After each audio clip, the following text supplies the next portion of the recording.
अस्सलाम वालेकुम theory class, कैसे हैं आप सब। उम्मीद है सब बच्चे खैरियत से होंगे। दुआ भी है अल्लाह पाक आप सबको अपने हिफ्ज़ ईमान में रखे। तो बेटे, उम्मीद भी है कि जो काम आपको करने को दिया जा रहा है सब बच्चे साथ साथ वो अपना काम कंप्लीट करते जा रहे होंगे। जो याद करने को काम मिलता है वो अच्छे बच्चे बन के वो अपना काम याद भी किया करें। जो काम आपको होमवर्क करने को मिलता है वो अपन साथ साथ होमवर्क भी करते जाएँ। तो अब हम नेक्स्ट देखते हैं कि हम पढ़ रहे थे सबक अपना अज़ान। हमने पढ़ा था कल कि अज़ान जो है इस बात का ऐलान है कि जब नमाज का वक्त होता है तो मौज़न जो है, जिससे जो अज़ान देने वाला होता है उसे हम मौज़न कहते हैं, कि वो मस्जिद में जाकर अज़ान देता है और लोगों को अल्लाह के घर की तरफ बुलाता है कि नमाज का वक्त हो गया है, सब लोग अपनी तैयारी करके अपनी मोहल्ले की मस्जिद में नमाज अदा करने के लिए आ जाएं और जो ख़वातीन हैं, औरतें हैं, वो अपने घरों में नमाज अदा करें। तो उसके लिए फिर हमने पढ़ा था कि अज़ान के जो क्या अल्फाज होते हैं उनका तर्जुमा क्या होता है।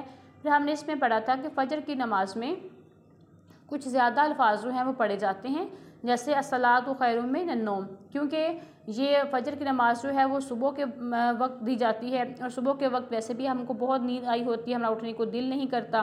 तो ये जो अल्फाज है वो इसलिए इस्तेमाल किए जाते हैं हमें नींद से जगाने के लिए कि हम जो नींद सोए हुए हैं वो, लेकिन जो जिस नमाज की तरफ हमें बुलाया जा रहा है वो हमारी नींद से कहीं ज़्यादा बेहतर है। तो इसलिए अपनी नींद को छोड़ के मस्जिद की तरफ आ जाए नमाज़ पढ़ने के लिए। क्वेश्चन नंबर 2 तक हमारे क्वेश्चन हो गए थे। क्वेश्चन नंबर 3 है कि सुबह की अज़ान किस तरह बाकी अज़ानों से मुख्तलिफ है। अभी हमने रीडिंग में पढ़ा कि सुबह की अज़ान जो है बाकी नमाज़ों से इसलिए बेहतर है क्योंकि इसमें ज़्यादा अल्फाज इस्तेमाल किए जाते हैं और लोगों को नींद से जगाया जाता है। तो अगला क्वेश्चन है क्वेश्चन नंबर 4 कि अज़ान आपको किस चीज़ की दावत देती है। तो आपको भी पता है कि जब अज़ान होती है तो हम क्या करते हैं, किस चीज़ की तैयारी करते हैं, नमाज की तैयारी करते हैं, वज़ू करते हैं, जल्दी से या तो मस्जिद में नमाज़ पढ़ने के लिए जाते हैं या जो ख़वातीन हैं वो घर में नमाज़ पढ़ने का अहतमाम करती हैं। तो इस क्वेश्चन से हम क्या आंसर निकालेंगे कि अज़ान आपको किस चीज़ की दावत देती है, नमाज की। तो दोनों क्वेश्चन बच्चे आपने अपने होमवर्क में कर लेने हैं, इनको आपने अच्छे से याद भी कर लेना है और साथ साथ आपने लिखने की आपने प्रैक्टिस भी करते रहना है ताकि आपको सब कुछ याद रहे। और आपने घर में भी अपने बड़ों के साथ नमाज़ अदा करने की कोशिश करनी है।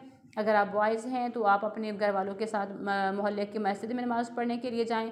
बच्चियाँ हैं तो वो घर में अपनी मामा के साथ या अपनी सिस्टर के साथ किसी के साथ भी नमाज लाजमी पढ़ा करें, क्योंकि बेटे वैसे भी रमज़ान है तो नमाज वैसे भी हम मुसलमानों पर फ़र्ज़ है। तो रमज़ान में तो हम तो वैसे भी आम रूटीन में नमाज़ नहीं छोड़ सकते, क्योंकि नमाज जो है वो किसी हालत में भी माफ़ नहीं है। तो वैसे भी अब रमज़ान है तो रमज़ान में हर चीज़ का सवाब, छोटी से छोटी नेकी का सवाब जो है वो भी 70 गुना बढ़ा दिया जाता है। तो इसलिए आप बेटे नमाज कभी भी ना छोड़ना, सब बच्चे अच्छे बच्चे बनकर सब नमाज़ें भी अदा किया करें। अपना बहुत सारा ख्याल रखना। अल्लाह हाफिज़।